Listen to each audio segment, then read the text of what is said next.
Gandang araw guys. Dito tayo guys. Magluluto tayo ng ginataang pako. Sahog natin guys ay ano. Tuyo at saka ano. Tuyo at baboy. Ayan guys. Nilagay na natin yung ano. Pangalawang gata guys. Kayong tuyo. Ayan guys. Lagay na rin natin guys yung ano.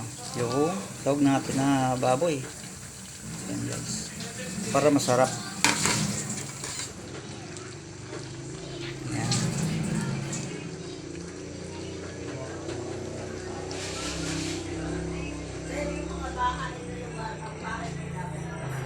Ayan guys.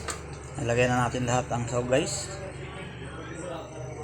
Ayan guys ay kunting oras na lang. Matuluto na.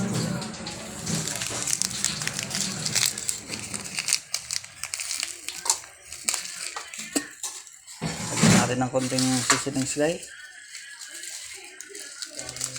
Yan. Para suwabe ang lasa. Ayan. Thank you for watching. Thank you.